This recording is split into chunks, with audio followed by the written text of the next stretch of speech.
Maligayang panunood po, ka-recap!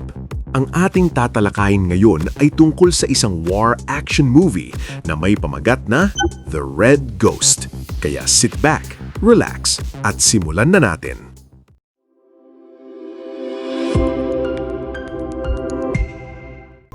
Hinuli ng mga sundalong Aleman ang isang lalaki na may takip sa ulo. Bago ang kanyang execution, iniutos ng opisyal na alisin niya ito. Nang matanggal ang takip, biglang lumiwanag ang mga mata ng opisyal, parang nakakita siya mismo ng leader ng rehimen. Nang hihingi ng awa ang lalaki na nagsasabing hindi sila mga sundalo, mga aktor lamang sila. Dahil dito, lalo pang naging mausisa ang mga sundalo na hindi pa kailanman nakakita sa kanilang leader ng personal. Gusto rin ng opisyal na makita kung paano ginagampanan ng mga sundalong Soviet ang kanilang sariling commander. Sinimulan ng lalaki ang kanyang palabas, itinarat ang baba at nagwagayway ng kamay. Parang hindi kapani-paniwala ang pagkakahawig. Pinanood ng mga sundalo ng may aliw at maging ang opisyal ay tila nabulagan sa pagtataka. Nang siya'y nakabalik sa sarili, agad niyang iniutos sa mga sundalo na iangat ang kanilang baril at maghanda sa pagbaril. Isang putok ang tumunog, ngulit ang natamaan ay ang mga sundalong Aleman.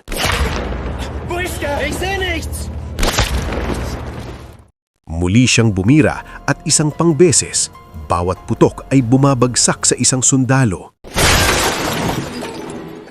Ang huling sundalo ay nagtago sa ilalim ng truck at bobo niyang itinulak palabas ang kanyang helmet para subukan ang sitwasyon. Isang matalim na bala ang tumago sa gulong at tumama sa kanya. Sa wakas, lumitaw ang misteryosong tao. Ang kanyang ulo ay balot sa pulang-pulang benda, dala ang malamig, mabagsik at matapang na aura. Hindi siya nagsasalita, tanging naghahanap lamang ng bala at pagkain sa mga bangkay bago mawala sa nagyeyelong kagubatan. Ito ang Red Ghost, ang lalaki na nangingilabot sa mga sundalong Aleman sa Eastern Front. Habang siya'y umaalis, dumating ang unit ng SS. Natuklasan nila ang mga Aleman na napapatay ng sniper. Sa loob ng 2 buwan, 61 Aleman ang nasawi sa kamay ng Red Ghost. Inatasan ng kolonel ng SS si Kapitan Braun na hulihin siya. Isang grupo ng Soviet partisans ang dumadaan sa niebe, hirap na hanapin ang pangunahing puwersa. Ang kagubatan ay puno ng nagyeyelong sundalong Soviet. Ang kupunan ay nalalamig at gutom, kasama si Vera, isang buntis na medic. Kaya't nagpa siya si Ded na dalhin ang lahat sa bukid ng kaibigan upang makapagpahinga. Pagdating nila sa bukid, nanatiling maingat ang grupo. Ipinadala ni Lieutenant sina Bruno at Commander para mag-scout. Walang tao sa bakuran. Sa loob ng bahay, nagulat si Commander nang makita ang lamesang puno ng pagkain. Agad siyang nagbuhos ng vodka, handa ng uminom, pero hinarang siya ni Bruno. Nagsimula silang mag-away tungkol dito. Hinati sila ni Ded at sinabi na hindi kailanman nagkaroon ng vodka ang kaibigan niya. May lason ang pagkain, isang bitag na itinakda ng mga Aleman para sa mga partisan. Totoo nga, natagpuan ni Ded ang mga sundalong Soviet na namatay dahil sa lason sa storage shed. Nakatingin ng lahat sa masaganang lamesa, ngulit hindi makakain at lalo pang tumindi ang gutom. Nagpasya ang lieutenant na manatili sa bahay si Vera at si Commander upang magpahinga, habang siya ang mangunguna sa paghahanap ng pangunahing puwersa at supply. Ngunit pagkahapon ng squad, napansin ni Vera ang pagdating ng maraming sundalong Aleman. Ito ang unit ni Kapitan Braun, naghahanap sa lahat ng sulok para sa Red Ghost, at bukid na ito ang isa sa kanilang bitag. Matapos maglagay ng bantay sa paligid, pumasok sila sa bahay upang inspeksyonin ito. Nang makita nilang walang nagamit na pagkain, inakala nilang walang partisan ang nahuli sa bitag. Agad na tumakbo si Commander sa likod ng pinto upang babalaan ang squad. Hindi niya kayang labanan ng 30 sundalo mag-isa.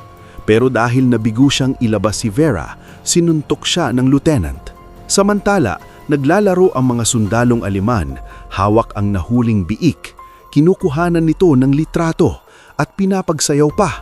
Biglang may putok at pinatay ni Bronn ang kanilang munting maskota. Malamig niyang sinadi na ihahain ito sa hapunan. Sa hindi naglaon, nagiging inihaw na biik ang munting hayop. Tahimik na bumalik sa bukid ang partisan squad at nagtago sa malayo. Hindi nila alam na nagtatago si Vera sa loob ng kahon sa bahay. Halos hindi makapanginga.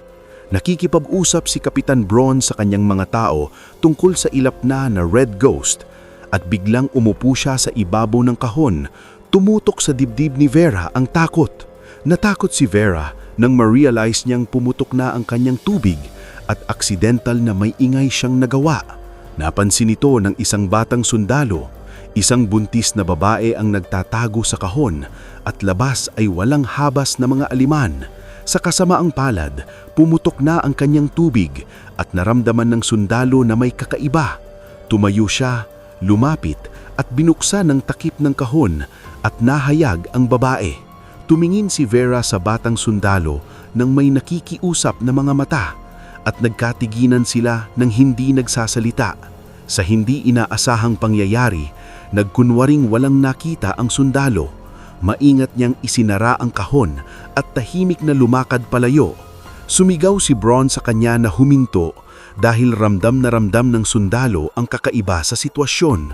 Muling binuksan ang kahon at muling natuklasan si Vera. Nakaupo siya ng masakit sa upuan. Pumutok na ang kanyang tubig.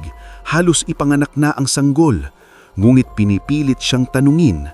Kalma niyang sinabi na nakatira siya rito at nagtatago sa kahon dahil natakot siya. Isinalin ng isang sundalo ang kanyang mga salita habang sinusubukan niyang pakalmahin siya. Ngulit ang tusong adjutant ay tumuro sa isang larawan ng pamilya sa pader at sinabi na wala siya rito. Natagpuan niya ang uniforme at mga dokumento ni Vera na nagpapatunay na isa siyang Soviet assault medic. Ganap nang nahayag si Vera. Inutos ni Bronn na alisin ang buntis na babae habang siya ay pupunta sa susunod na silid para sa steam bath. Naglalakad si Vera na walang sapatos sa niebe, halos walang laman na kanyang suot, at ang kanyang mukha na may mantsang dugo ay nakuha ang atensyon ng lahat. Nang makita ito mula sa malayo, hindi na napigilan ng partisan squad. Tumalon sila upang iligtas si Vera. Itinaas ng adjutant ang kanyang baril para isakatuparan ang pagbitay at sinabi ni Vera na ang pananakit sa isang buntis ay magdudulot ng kaparusahan mula sa Diyos. Naging kinakabahan ng adjutant at iniabot ang usos sa batang bagong recruit. Bago pa man siya ganap na makasali sa hukbo at malamang na hindi pa nakakapatay ng sinuman, inutos sa kanya na patayin ang isang buntis na babae. Nag-atubili siya habang itinututok ang baril kay Vera. Napalingon ng lahat sa eksenang ito na nagbigay sa partisan squad ng pagkakataong atakihin ang mga bantay.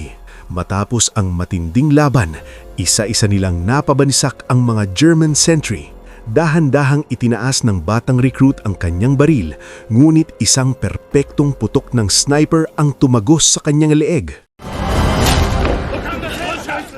Sunod-sunod na bumagsak ang iba pang sundalo at ang natitira ay tumakas sa takot. Ginamit ni Vera ang kaguluhan upang magtago sa isang tambak ng damo. Lumitaw muli si Red Ghost sa kritikal na sandali. Hindi lamang siya nakatutok ng perpekto, kundi nagtapon din ng granada ng napakalaki. Nang makita ito, agad sumugod ang partisan squad. Hinahanap ng mga sundalong Aleman ang Red Ghost nang biglang may lumabas na pistol sa niebe at pinatay sa kanila. Nagtago si Red Ghost sa likod ng pader. Tinamaan ang mahina ng kanyang kalaban sa isang biglaang saksak at sinundan ito ng malinis na putok. Mula sa mataas na posisyon, gumawa siya ng stylish na side slide at pinatay niya ang isa pang sundalo.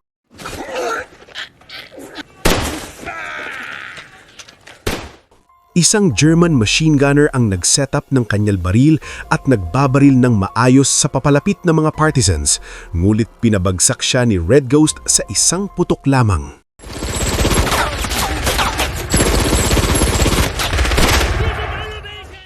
Si Kapitan Braun na nasa steam bath ay nanunood sa kaguluhan sa labas na walang saplot sa katawan. Humingi siya ng baril sa adjutant, ngunit inibigay na ang sandata sa batang recruit, kaya't wala siyang magawa kundi tumakbo upang hanapin ang baril. Nakita ni Red Ghost ang isang hubad na lalaki na tumatakbo, nadulas ang kamay at tumama ang putok sa haligi, nawalan ng pagkakataon. Tumakbo si Braun sa ilalim ng takyob ng machine gun at sumugod sa barn. Pinipiga ng machine gun si Red Ghost at ubos na ang bala ng kanyang rifle. Sa sandaling iyon, dumating ang lieutenant at agad nilang nakilala ang isa't isa bilang kakampi. Sa ilalim ng proteksyon ng lieutenant, kinuha ni Red Ghost ang isang rifle mula sa lupa at sumugod sa steam room. Ang adjutant na nagtatago sa loob ay binuhusan siya ng kumukulong tubig, saka nagpanik at tumakbo labas ng walang direksyon. Upang makaiwas sa bala, sumabsak siya ng ulo sa kahoy na troso, nabasag ang ilang ngipin at bumagsak. Sa battlefield, may ilan na nagpapanggap na patay, may ilan na nahubad na tumatakbo, at may iba na nagtatago sa takot. Walang sino man ang nangahas na kumilos, biglang naging tahimik ang eksena. Si Braun, nahubad pa rin, pinipiga ang kanyang piha, hindi na makapagtiis at ininutos sa sundalo na ibato sa kanya ang baril. Sumigaw ang sundalo, ngulit napunta ang baril sa labas ng barn. Ginamit ni Braun ang baril gamit ang isang karit, ngulit pinutok at pinilas ito ni Red Ghost. Nagalit si Braun at kinuha mismo ang baril, handang makipaglaban. Ngunit bago pa siya kumilos, ang sundalong Aleman na nagtatago sa kahoy na shed ay biglang itutulak mula sa likod ng isang partisan gamit ang isang pitchfork at nabunyag siya sa lahat ng nakatutok na baril.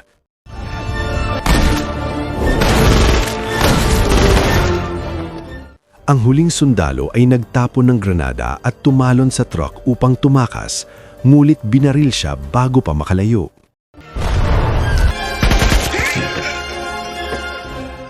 Nang makita na natalo na ang laban, naghukay si Braun sa barn at nakakita ng damit pambabae. Nang lumapit ang mga partisan sa barn na nakaangat ang mga baril, natuklasan nilang tumakas na ang kapitan. May ingay mula sa steam room at nang buksan nila ang pinto ng kahoy, nakita nila si Red Ghost na nakakadena sa loob. Labis na pagod. Matapos ang matinding laban, nailigtas din si Vera. Nilamon nila ang pagkaing dinala ng mga Aleman at kinuha ni Komandir ang ilan para kay Bruno na nakabantay. Ang adjutant na walang ngipin ay nakahiga pa rin sa lupa, nagpapanggap na patay. Halos natapakan si Komandir at tinagyakan ito bago magpatuloy sa pagpapanggap.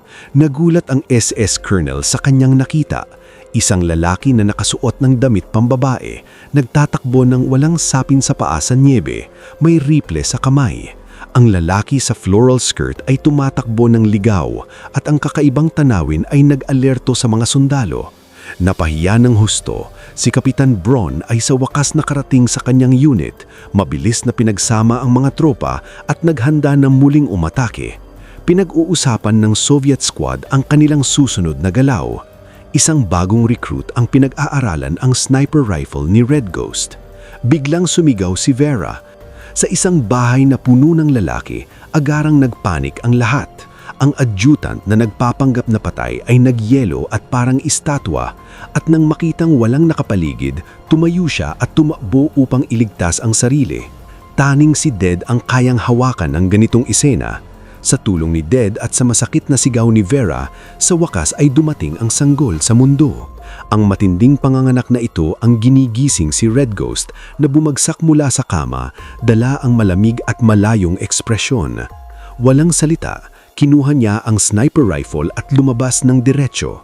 Tulad ng sinabi ni Dead, naaamoy na ni Red Ghost ang mga Aleman at talagang papalapit ng tahimik ang lalong mapalaking puwersang mga Aleman.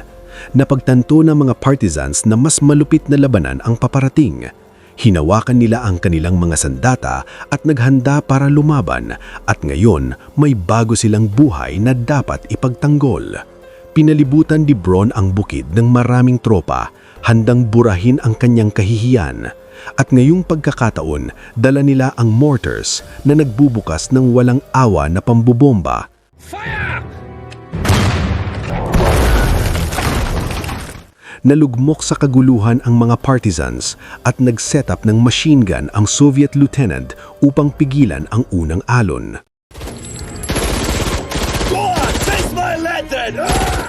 Patuloy ang kolonel ng SS sa utos na bombahin ng bukid, ngumit isa-isa silang binaril ng Red Ghost na nakatago ng maaga.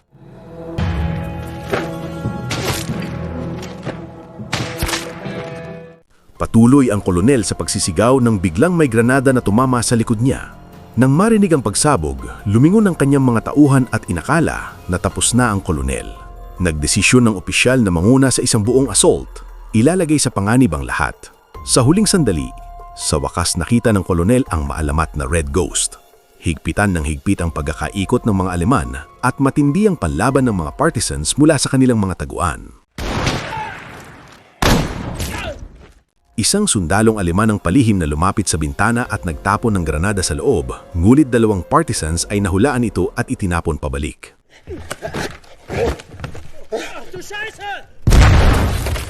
Isa pang Aleman ang nagtangkang magtapon ng granada, ngunit tinamaan ng perpektong putok sa ulo.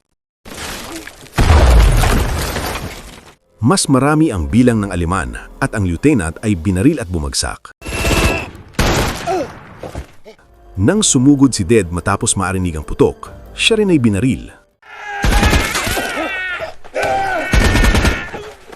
Nakita ni Lewer ang pagkahulog ng kanyang mga kasama isa-isa at sumugod ng padalos-dalos, gulit agad siyang binaril ni Brown na naghihintay sa labas ng pinto. Itinulak ng nasugatang lieutenant ang sarili pataas at nagpatuloy sa pagbabaril hanggang sa isang Aleman ang tumama sa kanyang panga.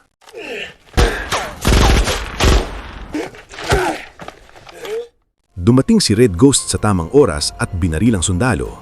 Pinilas ni komandir ang liig ng isang Aleman, saka nakita ang bote ng vodka, ang tubig ng buhay, at humigop ng malakas, nagliyab ang kanyang fighting spirit. Nang makita ang panga ng lieutenant na nawawala sa pwesto, pinanumbalik ni komandir ito ng walang alinlangan. Bago pa makabawi ang lieutenant, pinilit ni komandir na inumin ang natitirang vodka. Sa lakas ng tubig ng buhay, naging hindi mapipigilan si komandir. Kinuha niya ang mabigat na machine gun at sumugod pabalik sa laban. Tinatamaan ang ilang Aleman, mulit tila wala itong epekto sa kanya.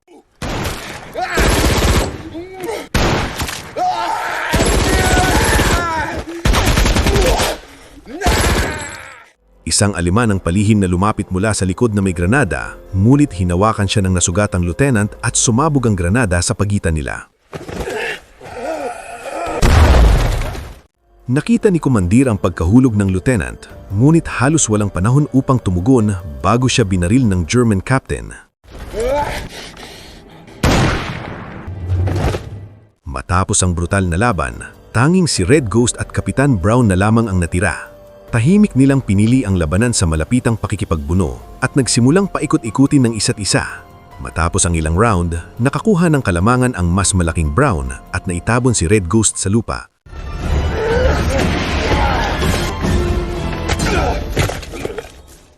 Ipinutol ni Brown ang kanyang baril upang tapusin ang laban, ngunit kinuha ni Red Ghost ang basag na karit at sumagot. Pinatay siya. Habang tumatayo si Red Ghost, ay tumama ang isang putok sa kanyang likod at siya ay bumagsak. Ang pumutok, ang adjutant na walang ngipin na nagpapanggap na patay, walang kahit anong dangal. Ang kinakatakutang Red Ghost ay namatay sa kanyang kamay at nagwagi sa katuwaan ang adjutant na tumatawa ng malupit. Biglang may isa pang putok at bumagsak rin ang adjutant.